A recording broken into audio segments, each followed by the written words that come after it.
अस्सलाम वालेकुम नाज़रीन। प्रोग्राम न्यूज़ टॉक में अवांखे चऊं था भलीकार। अॼु प्रोग्राम में असां ॿिनि अहम मामलनि ते ॻाल्हि ॿोल कंदासीं। प्रोग्राम जे पहिरें हिसे में जेका इंटरनेशनल सूरत हाल आहे ईरान ऐं अमरीका जी, उन ते ॻाल्हि ॿोल कबी।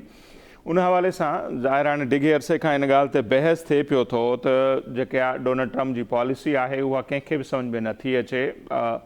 जेके हू बयान ॾियनि पिया था उन जे करे बि खोड़ मसइला पैदा थियनि पिया था। ताज़ो जेको उन्हनि आबनाए हुर्मुज़ जे हवाले सां बयान ॾिनो आहे उन ते तमामु घणो बहस थिए पियो ऐं ईरान बार बार इहो चयो आहे त अहिड़े क़िस्म जा बयान जेके आहिनि उहे मसइलनि में वाद जो सबबु बणिजनि था। गॾोगॾु वाशिंगटन पोस्ट जी जेकॾहिं असीं ख़बर ॾिसूं था अॼु जी, उन में इहो ॼाणायो वियो आहे त अमरीका जो जेको सदर आहे डोनाल्ड ट्रम्प, उहो मौसर सफ़ारतकारी ज़रिए ईरान मामिलो हल नाहे कराए सघियो। उन जे करे जेके उन जा अरब चऊं या ख़लीजी चऊं, नार वारा मुल्क चऊं, जा जेके इतिहादी रहिया आहिनि उहे डोनाल्ड ट्रम्प खां काफ़ी नाराज़ आहिनि, जंहिंमें सऊदी अरब आहे, मुतहिदा अरब इमारात आहे, क़तर आहे, कुवैत आहे, बहरैन आहे। उहे ट्रम्प साहिब खां काफ़ी नाराज़ बि आहिनि, पंहिंजी शिकायतूं बि पहुचाइनि था पिया।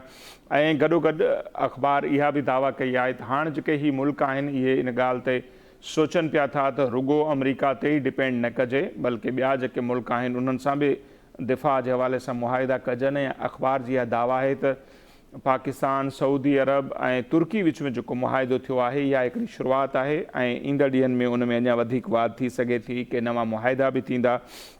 गॾोगॾु इहो बि चयो थो वञे त ख़िते में जेके अमरीका जा अॾा आहिनि उन्हनि जे मुस्तक़बिल जे हवाले सां बि ही जेके नार जा मुल्क आहिनि उहे संजीदगी सां गौर वीचार कनि पिया था। सो डोनाल्ड ट्रम्प साहिब जूं ईरान जे हवाले सां पॉलिसीज़, बयान, उन ते ॻाल्हाईंदासीं। गॾोगॾु ही जेका ख़बर आहे ऐं काफ़ी अरसे खां इन ते बहस थिए पियो त हाणे इहे अॾा जेके आहिनि उहे उन्हनि मुल्कनि जे तहफ़ुज़ बदिरां उन्हनि मुल्कनि जे लाइ मसइला जेके आहिनि, मुश्किलातूं जेके आहिनि, सो उहे वधाइनि पिया था त उहे केसि ताईं रही सघंदा या अरब मुल्क हाणे छा पिया सोचनि। उन ते ॻाल्हि ॿोल कबी प्रोग्राम जे पहिरें हिसे में। ऐं ॿिए हिसे में जॾहिं ब्रेक खां पोइ पाण वापसि ईंदासीं, जेको नवनि सूबनि वारो राग आहे उहो स्टिल अञा ताईं बंदि थियण लाइ तयारु न आहे। त उनजे पसे परदा कहिड़ियूं ताक़तूं आहिनि, केरु जेको आहे सो इहो बहस ख़तमु थियणु न पियो ॾिए। हालांकि जेके ॾिसूं था मामिलो वफ़ाक़ी हुकूमत जो हुजणु खपे, पर वफ़ाक़ी हुकूमत जा जेके अहम वज़ीर आहिनि, राणा सनावला या ॿिया, उहे चवंदा त अहिड़ी का बि एजेंडा अञा ताईं हुकूमत वटि डिस्कस हेठि न आहे। त पोइ इहे टीवी टॉक शोज़ केरु पियो कराए, सेमिनार डेली बेसिस ते केरु पियो कराए, उन्हनि खे फाइनेंस केरु थो करे, इन बहस खे अॻिते वधाइण में कंहिंजो केतिरो किरदारु आहे, उन ते पाण सम्झण जी कोशिशि कंदासीं। सिंध मां जेको रद्देमल अचे पियो उनखे नेठि छो न पियो ॿुधियो वञे, जेकॾहिं नथो ॿुधियो वञे त इन जा ख़ुदा न ख़ास्ता कहिड़ा नतीजा निकिरी सघनि था, उन ते ब्रेक खां पोइ ॻाल्हि ॿोल कंदासीं। प्रोग्राम जे पहिरें हिसे ते अचूं था, जेका हीअ समूरी सूरत हाल आहे ईरान अमरीका जी, नार वारनि मुल्कनि जी। त उन ते ॻाल्हि ॿोल जे लाइ इम्तियाज़ अली चांडियो साहिबु अमरीका मंझां असां सां वीडियो लिंक ते मौजूदु आहे। इंटरनेशनल इशूज़ जा एक्सपर्ट आहिनि ऐं ॾाढो सुठो उन ते लिखनि था, ॻाल्हाइनि था। चांडियो साहिबु तमामु घणी महिरबानी, असांखे वक़्तु ॾिनो।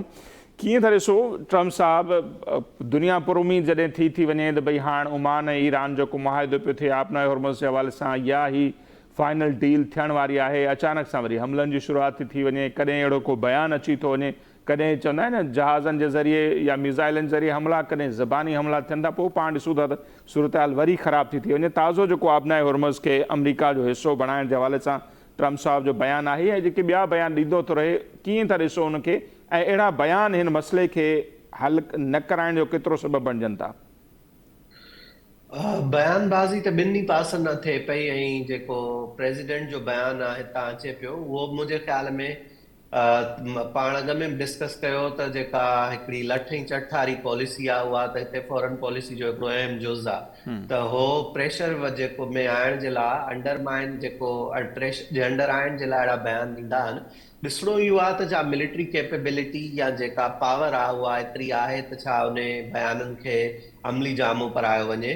लॻे ईअं नथो। अॼु सूमर जो ॾींहुं आहे, हिते मंडे आहे ऐं जेका इस्लामाबाद अकॉर्ड जेको थियो 17 जून ते, अॼु 60 ॾींहं हुनखे पूरा थिया ऐं उहो एक्सपायर थी वेंदो अॼु। बिल्कुलु। ऐं उन खां पोइ जेको उहे ऑब्जेक्टिव आहे इस्लामाबाद अकॉर्ड जा, उहे अञा ताईं अचीव नथी सघिया आहिनि। स्ट्रीट ऑफ हॉर्मुज़ बंदि आहे, कॉन्स्टेंट वार वारी पोज़ीशन अञा मिडल ईस्ट में लॻी पई आहे। ऐं तव्हां ॾिठो त अॼु प्रेसिडेंट जेको आहे सो जेको रीसेंट बयान आया आहिनि, फॉक्स न्यूज़ सां ॻाल्हायो, उन में उन ओमान खे बि थ्रेट कयो त जेकॾहिं हो बि रस्ते में आया त पोइ उन्हनि अच्छा। सां बि सुठो न थींदो।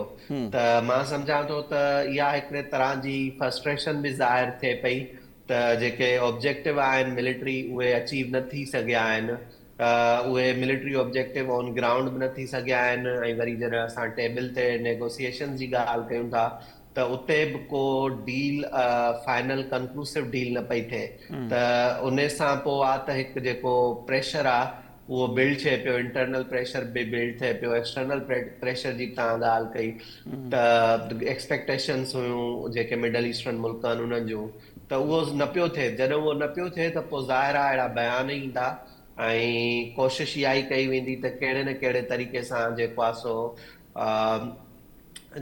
हिकिड़ो यूएस फॉरेन पॉलिसी जो अहम जुज़ आहे, चवंदा आहिनि त speak softly and carry a big stick.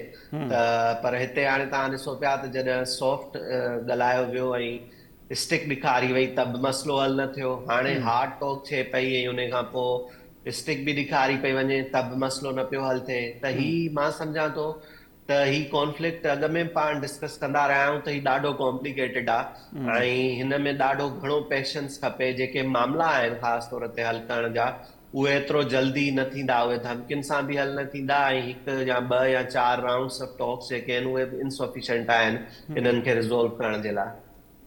सही। अच्छा, कुछ धुरियुनि जो इहो बि ख़्यालु आहे त हाणे जेका सूरत हाल आहे उन में ईरान चाहे थो त इहा जंग अञा जेतिरो थी सघे हले, जीअं मिड टर्म इलेक्शन वग़ैरह थिए या अमरीकी आवाम ट्रम्प साहब या उनजी पार्टी खां बेज़ार थिए, त उतां जी सूरत हाल कीअं आहे? जॾहिं पहिरें बि अहिड़े क़िस्म जूं ॻाल्हियूं थियूं, तव्हां खां सम्झण जी कोशिशि कईसीं, त तव्हां हिकिड़ो वॾो अहम सुवालु उथारियो, मूंखे यादि थो पियो। तव्हां चयो जेका अपोज़िशन पार्टी आहे उहा उनखे केतिरो इस्तेमालु थी करे, उनजा नतीजा त तॾहिं ज़ाहिर थींदा इलेक्शन में, त अपोज़िशन पार्टी जेका आहे ट्रम्प साहब जी उहा छा पई करे इन जंग जे हवाले सां, केतिरो कमु अव्हांखे उते थींदे नज़र अचे पियो त जीअं इलेक्शन जे नतीजनि ते उहो असरअंदाज़ थियनि? हाणे उन्हनि ॾाढी पंहिंजी जेको आहे सो जेका कैंपेन आहे उन में हिकिड़ो अहम जुज़ आहे उन्हनि जो इहो त असांखे इहा वेड़ न खपे, हिकु अनवॉन्टेड वार आहे पहिरें ॾींहं खां फ्रॉम द फर्स्ट डे ऐं अनपॉपुलर वार आहे। सो उन्हनि जी कैंपेन अराउंड उन जे आहे उहो बिल्ड कनि पिया ऐं उन में इहो आहे त हो चवनि पिया त असां ही जेका वेड़ आहे इहा हिकु अनपॉपुलर आहे, कॉस्टली आहे ऐं कॉन्सेंट में न वरितो वियो आहे हितां जी आवाम खे। पहिरें ॾींहं खां हिन जे लाइ जेका राय आमा हुई उहा हमवार न हुई। हाणे बि जेके सर्वे अचनि पिया उहे अध खां वधीक, यानी तव्हां ईअं सम्झो त मोर देन 60 या 65 अराउंड 70 जे माण्हू जेके आहिनि उहे इन वार जे हक़ में ई न आहिनि। त इहो बि हिकिड़ो इंटरनल प्रेशर बिल्ड थिए पियो। ऑफकोर्स इहो बि हिकिड़ो रीज़न आहे त चाहे पई जेको आहे एडमिनिस्ट्रेशन त जल्दी वार कंक्लूड थिए ऐं कहिड़े तरीक़े सां थी वञे, पर जेको आहे थी न रही आहे। ऐं हेठां जेके आहे हाणे प्राइमरीज़ अचनि पियूं बिल्कुलु, त अपोज़िशन पार्टी बि कोशिशि करे पई हिन इशू खे हाईलाइट करे ऐं इन वार जे ख़िलाफ़ हिकिड़ो स्टांस ॾिए ऐं पंहिंजी सपोर्ट गेन करे। त इहो हिकिड़ो फैक्टर हींअर आहे हिते। ऐं उन सां गॾोगॾु जीअं इंट्रो में पाण ज़िक्र कयोसीं वाशिंगटन पोस्ट जी ख़बर जो हवालो, त जेके सऊदी अरब खां वेंदे ओमान ताईं या बहरेन ताईं जेके बि मुल्क आहिनि इतिहादी रहिया आहिनि अमरीका जा, जिते अॾा आहिनि नंढा वॾा ई सही, उहे बि हाणे हिन ॻाल्हि ते सोचण ते परेशान आहिनि त जंग ट्रम्प साहब शुरू कई, भोॻनि हू पिया ऐं जेको दिफ़ाई मुआहिदा वग़ैरह बि थियनि पिया। कीअं पिया ॾिसो उन्हनि खे, ख़ासि तौर ते त वाक़ई जेके अमरीका जा अॾा आहिनि उहे केतिरनि मुश्किलातुनि जो सबबु बणिया आहिनि, ऐं इहा जेका सोच उभरे पई उनखे कीअं था ॾिसो? हा, इन में ॾिसो त जेके मिडल ईस्टर्न उते रियासतूं आहिनि उहे उन्हनि जे लाइ त तव्हां ॾिसो त उन्हनि जो ट्रेड तबाह थी वई, उन्हनि जो टूरिज़म तबाह थी वियो, हुननि जो जेको इंडस्ट्री आहे ऑयल जी उहा तमामु हिकु का गुड शेप में न आहे। त हाणे उन्हनि जा इहे कंसर्न आहिनि त जेकॾहिं मिसाल तौरु पीस अची वञे थो ऐं डील थिए थी, उन खां पोइ बि मां सम्झां थो साल लॻंदा त बहाल जेका प्री वार पोज़ीशन में इहे इकोनॉमीज़ वञनि, मिडल ईस्टर्न कंट्रीज़ वञनि, पर अञा पीस बि कोन पियो अचे ऐं उन्हनि खे इहो लॻंदो हो त शायदि हू इनविंसिबल हिकु तरह जो उन्हनि जो स्ट्रक्चर आहे, जेको डिफेंस स्ट्रक्चर आहे, छो जो यूएस सां गॾु पार्टनरशिप में आहिनि, पर उहो ख़तमु थी वियो। ऐं तव्हां ॾिठो त पहिरें ॾींहं खां वठी जॾहिं खां ही वार शुरू थी आहे, टारगेट उहे ई मुल्क आहिनि। त बिल्कुलु। जॾहिं उहे मुल्क टारगेट आहिनि त फ्रस्ट्रेशन उते वधंदी पई वञे ऐं उहे उनखे ॾिसनि पिया। हाणे उहो सोलली रिलाय न पिया कनि यूएस ते, ऐं उहो पंहिंजा ऑल्टरनेटिव ऑप्शंस ॾिसनि पिया।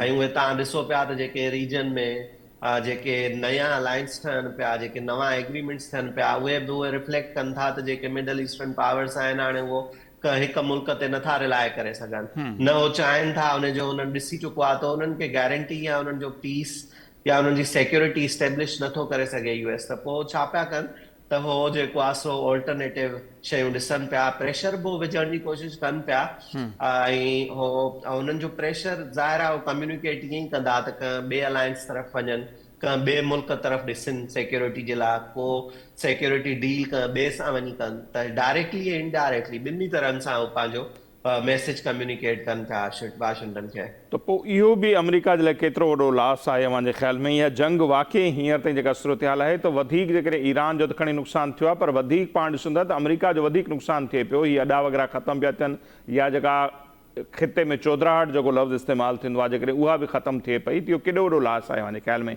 इम्तियाज़ साहब?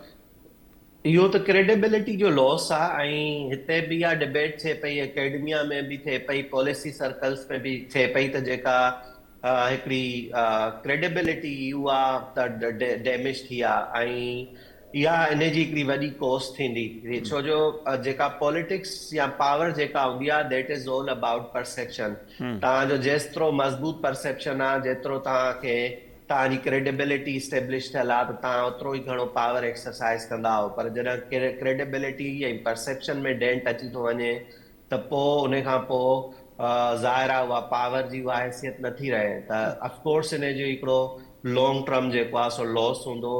तव्हां ॾिसो 50 साल तक़रीबन 40 खां 50 साल यूएस गारंटर रहियो आहे मिडल ईस्ट जी सिक्योरिटी जो, जेका गल्फ में वार हुई अर्ली 90s में, उन खां वठी करे हींअर ताईं या 80s जी ॾहाई खां वठी करे हींअर ताईं 40 साल तक़रीबन थी विया आहिनि, ऐं पर हाणे वञी करे उहो डेंट आयो आहे उन सॼी त हाणे मिडल ईस्ट में यूएस जेको आहे सो सिक्योरिटी प्रोवाइडर न आहे रहियो, ऐं इहा ई क्रेडिबिलिटी आहे जंहिंजो लॉस आहे, ऐं इन जा जेके इम्प्लीकेशन्स हूंदा डेफिनेटली उहे हूंदा ॿिन्ही तरह सां, मिडल ईस्ट में बि हूंदा ऐं ओवरऑल रीजन में जेको आहे सो दुनिया में उहो बि यूएस जे लाइ आहिनि उन जा।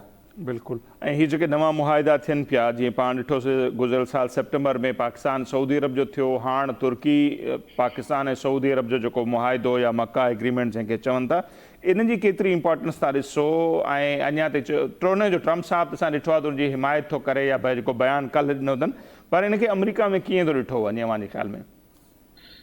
ॾिसो, का बि मुल्क जेको आहे सो जेके टे मुल्क इन मुआहिदे में विया आहिनि, पाकिस्तान, तुर्की या सऊदी अरब, टे यूएस अलाइज़ आहिनि, ऐं टिनी जो जेको आहे सो जेका करंट एडमिनिस्ट्रेशन आहे उहे उन जे गुड बुक्स में आहिनि, उन ते उहो ट्रस्ट कनि था, त को अहिड़ो डिसप्लेजर त न आहे, पर इहा ॻाल्हि अंदरूनी तौर ते बिल्कुलु सम्झी पई वञे त जेके अरब मुल्क आहिनि उहे सेटिस्फाई न आहिनि जेके एक्सटर्नल गारंटीज़ आहिनि, हाणे हो पंहिंजे हथ में मामला पंहिंजी सिक्योरिटी जा वठण पिया चाहियो। ॾिसो, जे हिकिड़ो फ़र्क़ु आहे, जॾहिं यूएस सिक्योरिटी गारंटी करे थो त जेको मेजर डिसीजन मेकिंग आहे, त कॾहिं जेको हमिलो थिए थो, मिसाल तौर सऊदी ते, त उनजो रिस्पॉन्स केरु कंदो, कॾहिं कंदो, कहिड़ी नोवियत जो हूंदो, उहो डिसीजन सऊदी जे हथ में न आहे, उहो यूएस जे हथ में आहे। जेकॾहिं उहो रिस्पॉन्ड करे न करे, कॾहिं करे, कहिड़े मैग्नीट्यूड ते करे, पर जॾहिं हाणे पाण पिया मुआहिदो कनि, ऐं डिफेंस पैक्ट जेको थियो आहे रिसेंटली सऊदी, पाकिस्तान ऐं तुर्की जो,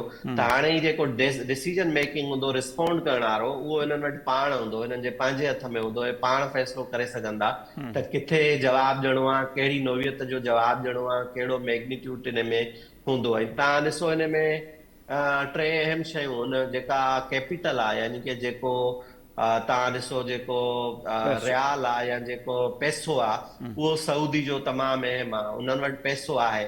टर्की जेको आहे सो उहो ॾाढो एडवांस आहे, जेको ड्रोन टेक्नोलॉजी में मिसाइल्स ठाहिनि पिया, इलेक्ट्रॉनिक जेको उन्हनि जा डिवाइसिस आहिनि उहे ॾाढो डेवलप्ड आहिनि, एयरक्राफ्ट मैन्युफैक्चरिंग में बि तमामु अॻिते आहिनि, ऐं उहो नेटो जा मेंबर बि आहिनि, त उन्हनि वटि मोस्ट एडवांस टेक्नोलॉजी आहे। ऐं पाकिस्तान ने जेको अलायंस में वाहिद मुल्क आहे जंहिं वटि न्यूक्लियर अम्ब्रेला आहे, ऐं उन सां गॾु हिकिड़ी तमामु एक्सपीरियंस्ड मिलिट्री आहे, जेका हिते ड्रिगे कॉन्फ्लिक्ट में तक़रीबन जेको आहे सो तव्हां ॾिसो त 25 साल थी विया आहिनि, हिकिड़ो कॉन्फ्लिक्ट आहे, उनजो एक्सपीरियंस रखे पई, ऐं इन खां अलावा हुननि वटि एक्सपीरियंस आहे डिफरेंट जेके कन्वेंशनल या नॉन कन्वेंशनल वारफेयर आहे, त इन करे ई इन डिफेंस पैक्ट जे तरफ़ विया आहिनि त हिकिड़ो कॉम्बो आहे हिननि खे मिली वियो आहे हिन में त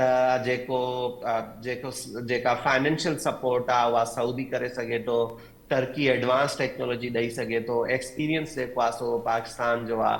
त अहिड़े तरीक़े सां हिननि जो डिफेंस मैकेनिज़म ॾाढो मज़बूत ऐं मरबूत थींदो ऐं जिथे जॾहिं पाण चाहींदा उन टाइम रिस्पॉन्स करे सघनि था कंहिं बि थ्रेट खे। त मां सम्झां थो त ही हिकु अहम हिन मुआदे जो की पॉइंट इहो आहे ऐं वेस्ट खे बि ऐं यूएस खे बि ख़ासि तौर ते इहा हाणे सिग्नलिंग हली वई आहे त हाणे जेको डिसीजन मेकिंग आहे ख़ासि तौर ते मिडल ईस्ट में सिक्योरिटी जो ऐं उनखे थ्रेट खे रिस्पॉन्स करण जो, उहे पाण उतां जूं ताक़तूं पंहिंजे हथनि में वठण जी कोशिश करे रहियूं आहिनि। ऐं इनखे केतिरो हज़म कयो वेंदो, वॾो सुवाल त इहो ई आहे न। बज़ाहिर त ज़ाहिर जीअं मां चयो त डायरेक्ट ट्रम्प साहिब इहो नथो चए त असां को नाराज़ आहियूं, पर अंदरूनी खाना ॾिठो वञे त उनखे इहा ॻाल्हि वणी त कोन हूंदी, त इनखे केतिरो बर्दाश्त कयो वेंदो हूंदो, या कुझु माण्हुनि खे लिंक पिया कनि जेका इस्लामी सरबराही कॉन्फ्रेंस थी लाहौर में मुस्लिम मुल्कनि जो गॾिजणु, उनखां पोइ जेके जेके उन दौर जा लीडर हुआ उन्हनि सां जेको कुझु थियो पाण सभिनी ॾिठो, त किथे अॻिते हली इन्हनि जे ख़िलाफ़ अंदरूनी खाना के साज़िशूं त कोन थींदियूं उन्हनि मुल्कनि जे ख़िलाफ़? न, मुंहिंजे ख़्याल में हींअर यूएस बि इहा ॻाल्हि सम्झे पियो त तव्हांजे साम्हूं आहे त हिकिड़ी वार हिकिड़ो मुल्क आहे, यानी की हींअर ईरान हिकिड़ो मुल्क आहे, उन्हनि सां उन्हनि जो जहिड़ो आहे ऐं वेड़ आहे, ऐं उहा इहो कंक्लूड न पिया करे सघनि। तव्हांजे साम्हूं आहे 28 फरवरी खां वठी करे या उन खां पोइ जेका सिचुएशन थी आहे, ही महीननि जा महीना कॉन्फ्लिक्ट हलियो वियो आहे, पर वार हिकिड़ो कंक्लूड न पिया करे सघनि। त हो इहा ॻाल्हि सम्झनि था त जॾहिं ही जेके मुल्क आहिनि मिडल ईस्ट जा, इहे हाणे काॾे वेंदा, छो जो डायरेक्ट जेको हमिलो आहे जेको थिए पियो उहो त उन्हनि ते पियो थिए, ऐं जेको आहे सो हिन खां त पोइ उन्हनि मुल्कनि वटि ॿियो ऑप्शन छा आहे, त उहो हिते माण्हू सम्झनि पिया, जेके हिते अकेडमिया जा माण्हू आहिनि या पॉलिसी थिंक टैंक्स जा माण्हू आहिनि, उहे ॻाल्हि इहा सम्झण जी कोशिश कनि पिया। एडमिनिस्ट्रेशन खे बि इन ॻाल्हि जो सेंस आहे त जॾहिं सिक्योरिटी तव्हां न प्रोवाइड कंदव ऐं उहा उहा गारंटीज़ जेके आहिनि उहे सभु सिर्फ़ु ज़बानी रहंदियूं, त पोइ उहे मुल्क छा कंदा। मां सम्झां थो उन्हनि जो जेन्युइन जेको मुल्कनि जो जेको कंसर्न आहे उहो कम्युनिकेट थी वियो आहे एडमिनिस्ट्रेशन खे, उहो इन शइ खे सम्झनि था। ऐं इहो इतिहाद जेको आहे केतिरो अव्हांखे लॻे थो त वसी बि थी सघे थो, या फ्यूचर में ॿिया कहिड़ा मुल्क इन जो हिसो थी सघनि था, या कुझु माण्हुनि खे इस्लामिक नेटो जो बि नालो ॾियनि था त इन फ्यूचर में थी सघे थो, त अव्हांजो इन ते छा तजियो हूंदो?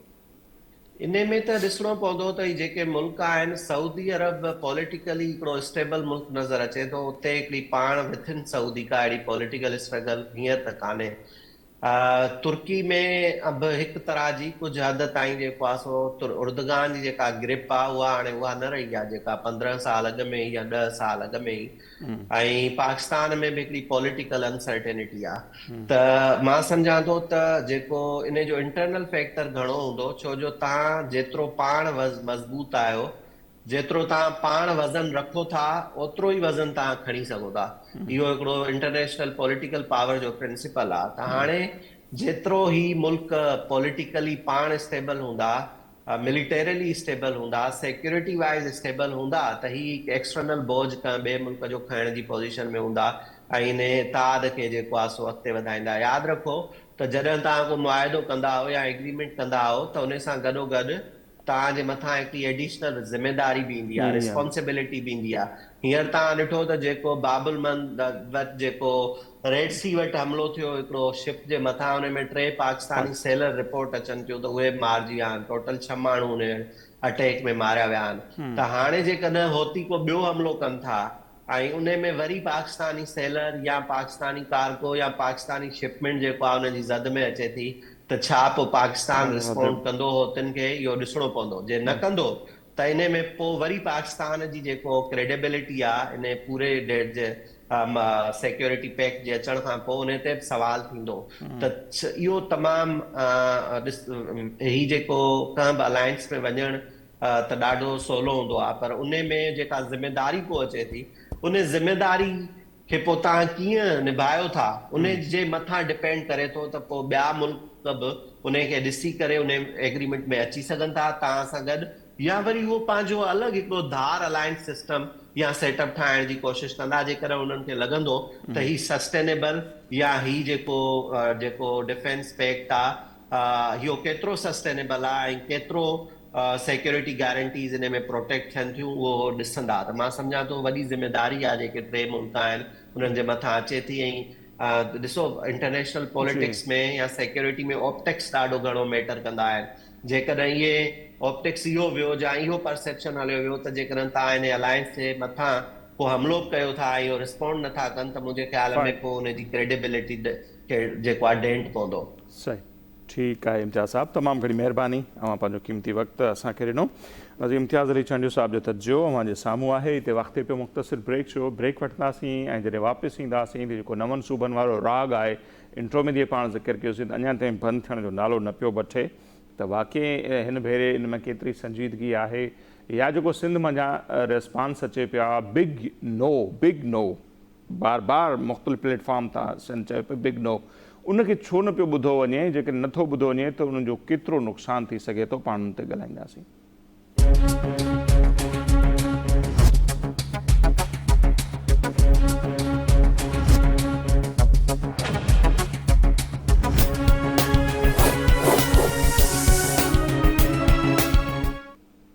जी नाज़रीन, ब्रेक खां पोइ हिकु भेरो ॿीहर प्रोग्राम में मूंखे चऊं था भलीकार। जीअं ब्रेक ते वञण वक़्तु तव्हांखे ॿुधायोसीं त पाण वापसि ईंदासीं त ॻाल्हि ॿोल कंदासीं नवनि सूबनि वारो जेको बहस आहे उन ते। सो सीनियर सहाफ़ी तर्जनिगार इब्राहिम कुंभर साहब हींअर असां सां टेलीफोन लाइन ते मौजूदु आहिनि।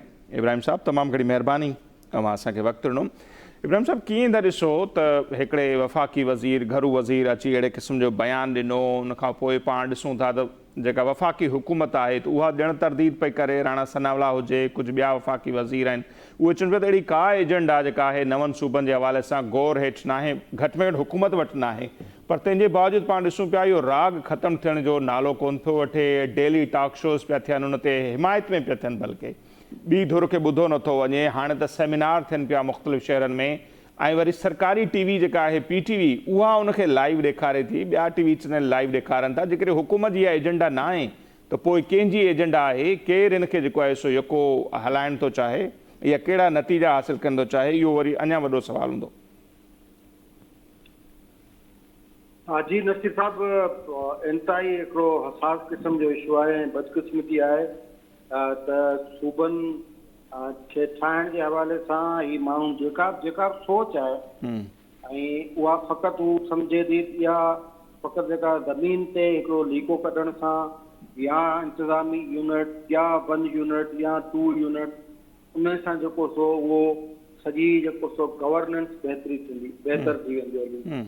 उनखे इन जा जेके से असर जेके निकिरणा आहिनि या जेके से पाकिस्तान जो जेको फेडरल निज़ाम आहे उन ते उन्हनि जा जेके बेड इम्पैक्ट पवंदो, उनजो बुरो ख़राबु जेको असरु निकिरंदो, जेके ख़राबु नतीजा निकिरंदा, उन ते उन्हनि जूं अखियूं बंदि आहिनि ऐं उहो उन्हनि जो ॾोह कोन्हे, छाकाणि जो हू हिकिड़े 2 सालनि जे जेका मुस्तक़बिल आहे उन खां वधीक हू नथा ॾिसी सघनि।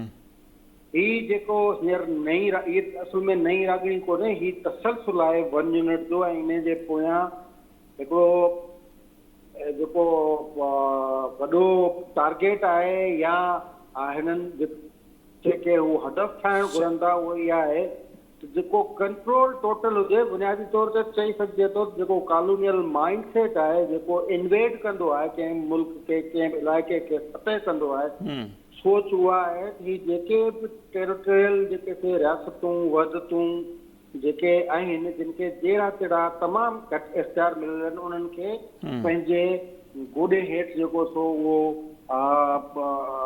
कजे, उन्हनि खे सोड़ो कजे, उन्हनि जो गलो जेको सो घुटिजे, उहो पाणी घुरनि बुक में त उन्हनि खे जेको सो 2 टे छंडा ॾिजनि, हू जेकॾहिं वसीलनि जी ॻाल्हि कनि त उन्हनि खे 2 टे टका पैसा ॾेई छॾनि, त जीअं उन्हनि ते ग्रिप जेका आहे उहा हाणे इहा हिकिड़ी सोच आहे जेका इंतिहाई न रुगो ख़तरनाक आहे पर न रुगो हिन सिस्टम खे जेको जहिड़ो तहिड़ो फेडरल सिस्टम आहे उनखे, पर उन साॻी सोच हिन मुल्क खे अॻु में ई 2 अधु करे छॾियो। जेको 1 यूनिट जा जेके नतीजा हुआ उन्हनि नतीजनि में असां ॾिसी छॾियो। त आउं सम्झां थो त जेको इहा ॻाल्हि करे थो उनजा 2 टे मक़सद आहिनि। हिकिड़ो मक़सदु आला ऐं उत्तम मक़सदु इहो आहे त सूबा ख़ासि तौर ते नंढा सूबा, ॾिसो जेकॾहिं असीं पाकिस्तान जी ॻाल्हि कयूं था, मुल्क जी ॻाल्हि कयूं था त उहो पंजाब ऐं इस्लामाबाद हिकिड़ी ॻाल्हि आहे। जॾहिं बि असीं ॻाल्हि इहा कयूं था त सम्झो त उहे 2 शयूं रावलपिंडी, लाहौर ऐं इस्लामाबाद उहो टे न आहिनि, उहो हिकिड़ी शइ आहे। बाक़ी सूबा आहिनि टे, ऐं उहे सूबा आहिनि अमीर पंहिंजे वसीलनि में, माला माल आहिनि वसीलनि सां, असुल में उन्हनि खे ताबे करिणो आहे पंजाब। हिकिड़ी सोच इहा आहे।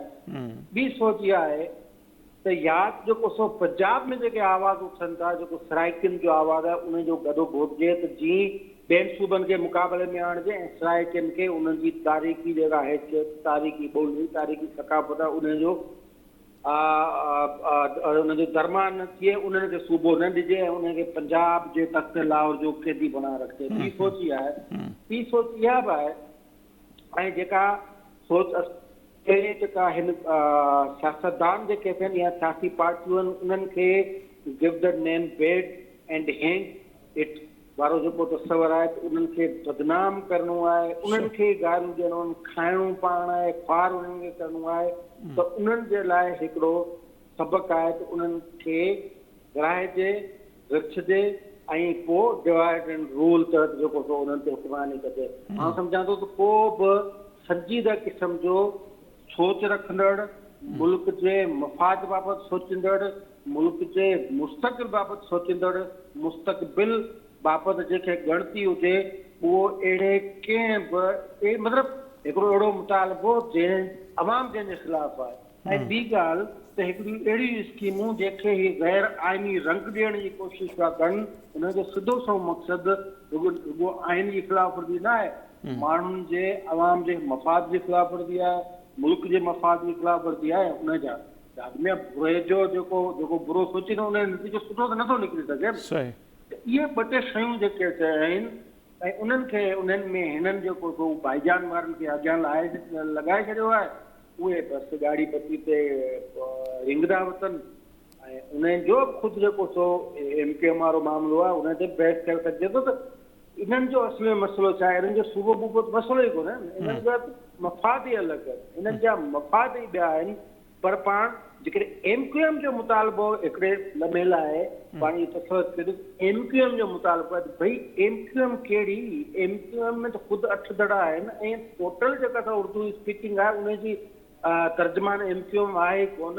उन खां पोइ तव्हांजो जेको हैदराबाद आहे, तव्हांजो मेपुखास आहे, तव्हांजो नवाबशाह आहे, उते जेको MQM सां लाॻापियल वेठो आहे, MQM सां जेको लाॻापियल वेठो आहे, उनखे बि जेको त इहो मुतालबो न आहे, पोइ हीउ मुतालबो कंदो आहे। पोइ हीउ मुतालबो उन्हनि जो आहे जेके सभिनी जे विराए राज करणु घुरंदा।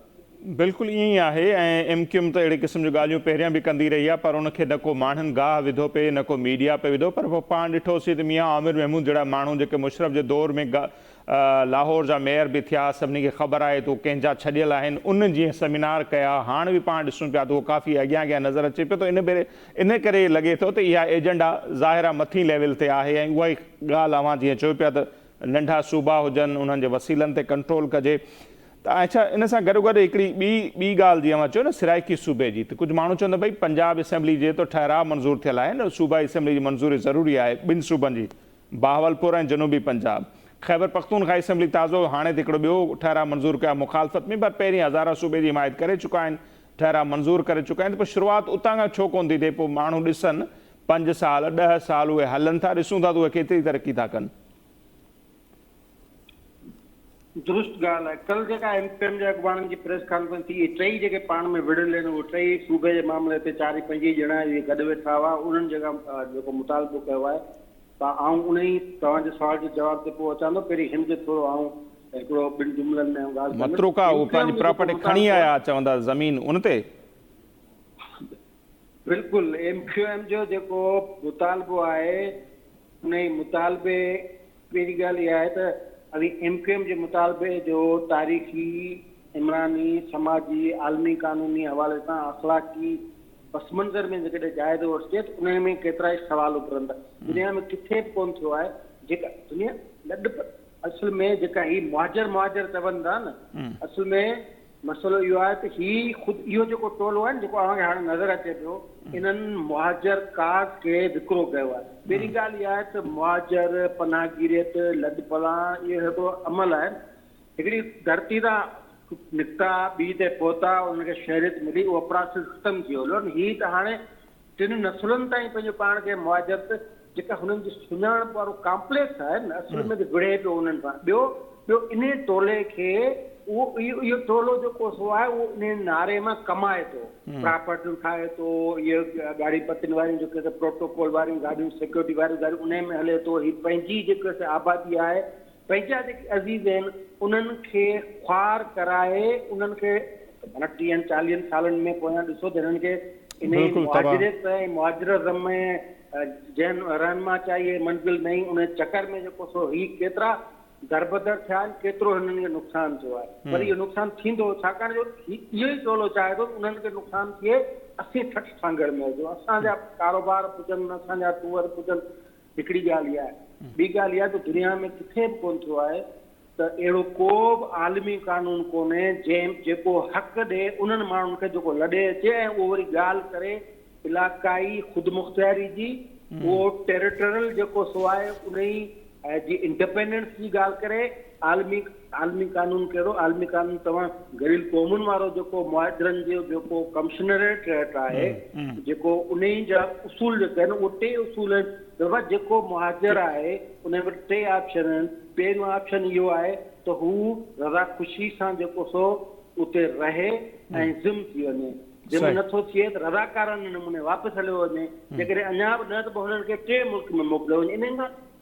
उन खां पोइ 1967 जो कन्वेंशन आहे, 1951 जो जेको 1967 जो प्रोटोकॉल आहे, 1951 जो जेको सो हिकिड़ो कानून आहे। पर को बि आलमी कानून जेको सो आहे उहो इन मुतालबे मतिलबु इन मुतालबे मुताबिक़ जेको उहो सपोर्ट ई नथो करे। जेके उसूल आहिनि आलमी उसूल उहे बि सपोर्ट नथा कनि। हाणे ॻाल्हि कयूं था मियां आमिर ऐं ही सभु छुटल कारतूस आहिनि। हिकिड़ी ॻाल्हि इहा आहे त भई सिधी ॻाल्हि आहे त सूबो ठाहियो, कॉन्स्टिट्यूशन में बि आहे, कॉन्स्टिट्यूशन में आहे बिल्कुलु ॻाल्हि त बाबा सूबो ठही सघे थो, उनजो तरीक़ेकार बि ॾिनल आहे। अभी उनजो तरीक़ेकार बाय पास कंदो, इन जो मक़सदु अव्हांजी नियत में रोलो आहे।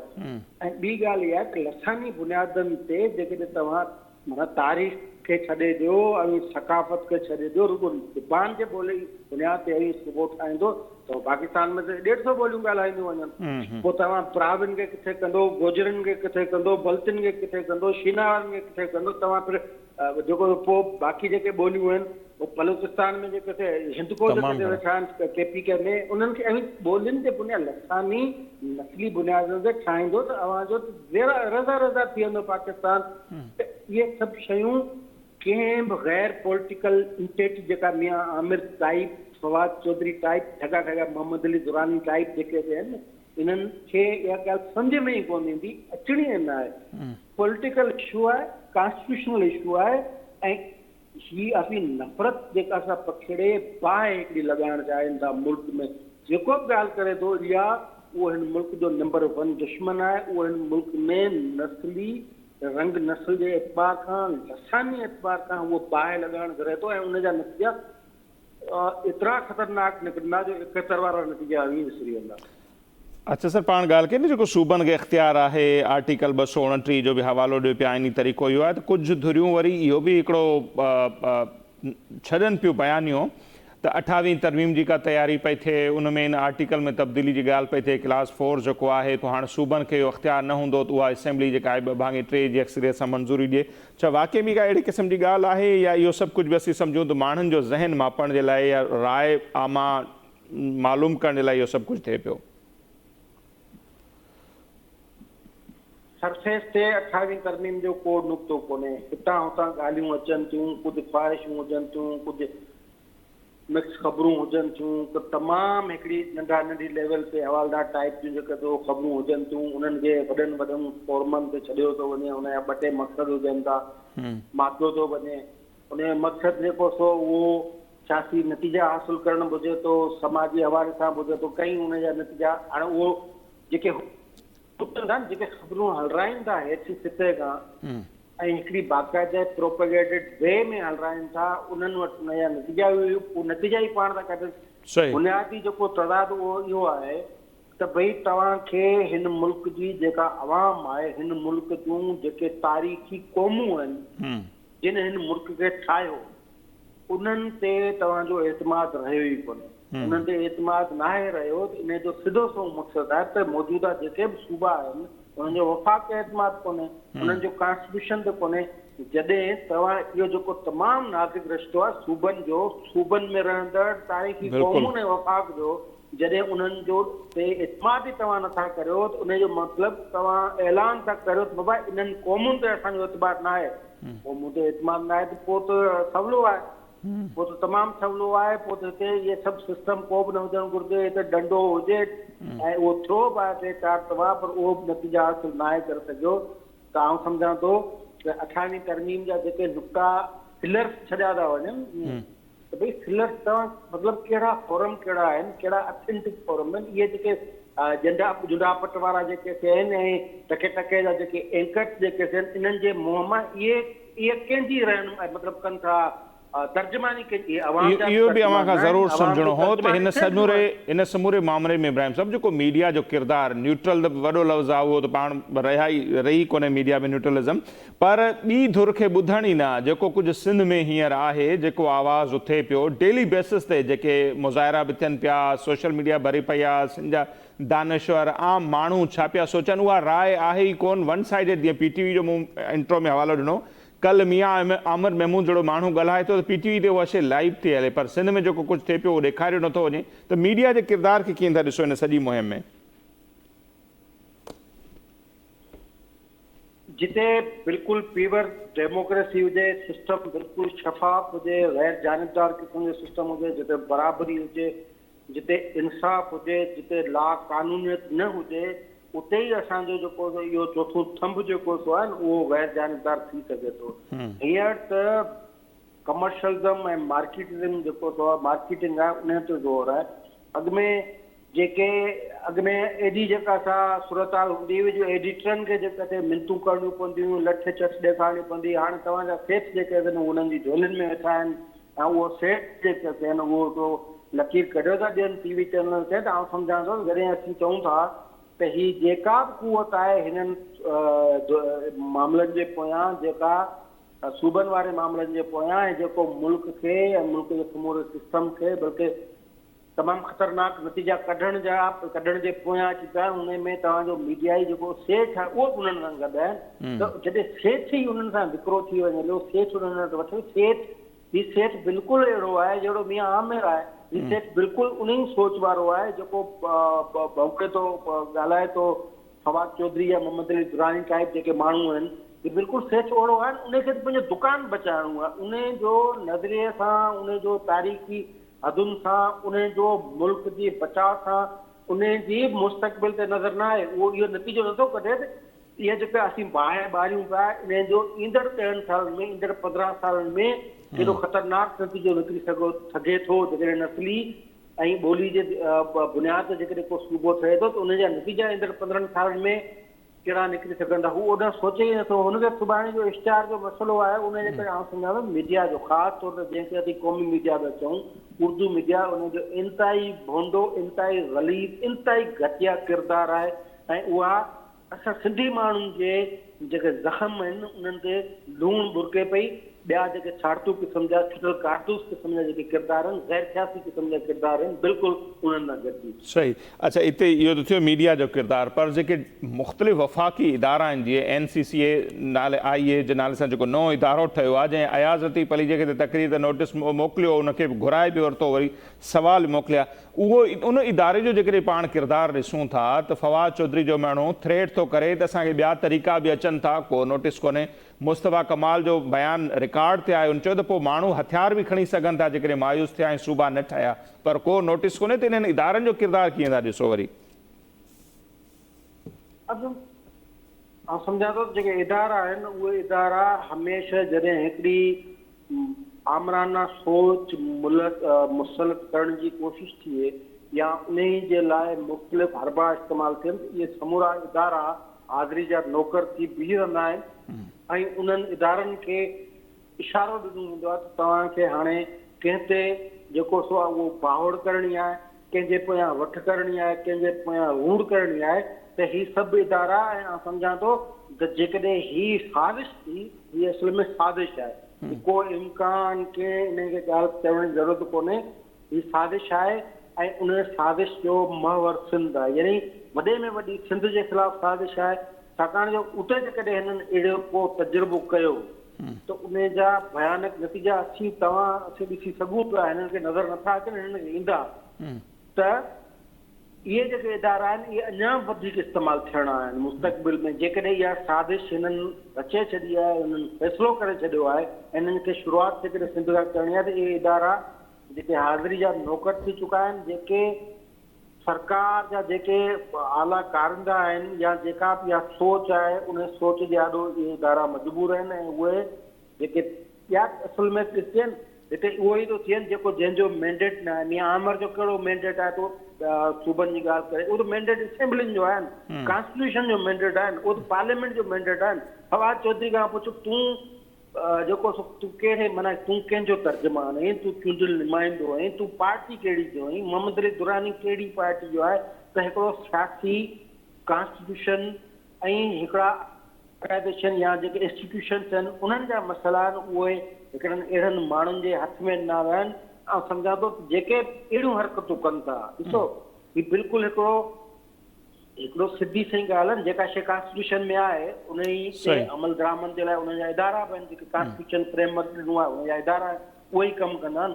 उन खां हटी करे यानी अहिड़नि रोलू क़िस्म जे माण्हुनि जे वात में ॻाल्हि ॾेई छॾियो, सम्झो त इहे जेको बि आहे प्रैक्टिस या जेको तजुर्बो नओं करणु वञे पियो उहो हिन मुल्क जो नंबर 1 दुश्मन आहे। कहिड़ो बि उनखे उहिदो ॾेई छॾियो, कहिड़ो बि नालो ॾेई छॾियो, पर जेको अंदर में नफ़रत जी बाहि भड़काइणु चाहे थो, सूबनि खे वफ़ाक़ सां वेड़ाइणु चाहे थो, कॉन्स्टिट्यूशन जी ख़िलाफ़ वर्जी करणु चाहे थो, कॉन्स्टिट्यूशनल स्कीमुनि खां हटी पंहिंजा प्रोग्राम ॾियणु चाहे थो, उहो हिन मुल्क जो नंबर 1 दुश्मन आहे ऐं उहो नाकाम थींदो। उहो नाकाम कंहिं सूरत में थो थिए उहो फ़ैसिलो अॻिते हली करिणो आहे। ठीकु आहे इब्राहिम साहब, वरी महिरबानी आहे। बिल्कुलु ईअं ई आहे त असीं बार बार इहा ॻाल्हि कयूं पिया त भई जॾहिं इंडिया सां जंग थी, ज़बरदस्त क़िस्म जी फतह हासिल थी, पाकिस्तान खे सॼी क़ौम यकजा असांखे नज़र आई। ईअं ई ईरान ऐं अमरीका जी सूरत हाल ते पाकिस्तान पीस मेकर जो तौर ते साम्हूं आयो, सॼी क़ौम उन ते ख़ुशि हुई, अमन हो ऐं उनखे सेलिब्रेट पिया कनि सभु, कहिड़ा सिंधी, कहिड़ा बलोच, कहिड़ा पख्तून, कहिड़ा जेके आहिनि से पंजाबी। पर अचानक सां अहिड़ो क़िस्म जो तव्हां तासुर छॾे जेके सदियुनि खां जंहिंजी पंहिंजी हिकिड़ो सरहदूं हुजनि इलाइक़ा, उन्हनि खे तव्हां जॾहिं टुकड़ा टुकड़ा करण जी ॻाल्हि कयो त उन सां हिकु भेरो ॿीहर ॼण त नफ़रतनि जी शुरूआति बि कयो पिया। जेको बि नफ़रत जी शुरूआति करे थो 100% इब्राहिम साहब सही थो चए। असां बि चवंदा रहिया आहियूं त उहो कतई बि मुल्क जो वफ़ादार, मुल्क जो ख़ैर खां नथो थी सघे। असांजो प्रोग्राम हिते पंहिंजी पुॼाणी ते थो पहुचे, ॾींदा इजाज़त। अहले निगहबान।